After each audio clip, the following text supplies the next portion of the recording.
Junjun na, nakakali ka na, kakain na tayo. Okay, ma. Naghugas ka na ba ng kamay mo? Yes, ma, nabigas na ako. Ayan, very good anak. Buksan mo niya yan. Ito na naman ulam, ma'am. Sardinas na naman.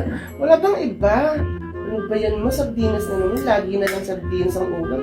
Ayoko na, nag-asawa na ako dyan eh.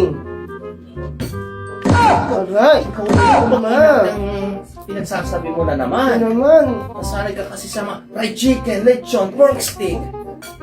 Buksan mo yan. Sardinas na naman. Gusto ko gagalisin na naman ako dito. Ito naman si mama talaga.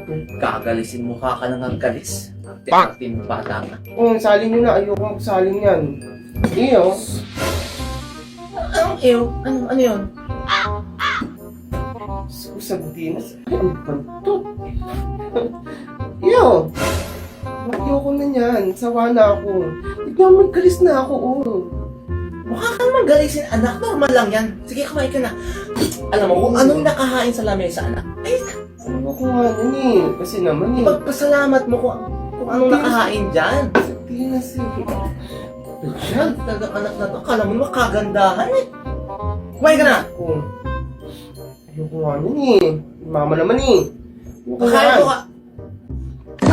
Kumain ko. Kumain ka. Yung iba nga walang makain eh. Okay, di kakain. Ito naman, masyadong nananakit tayo sa kakain lang naman. Ito? Wala mo kutsara. Naingit ka siguro sa mga kaibigan mo, no? Okay, nagkukwento sa'yo ng mga pagkain ng mga lechon. Ay, naku, ma.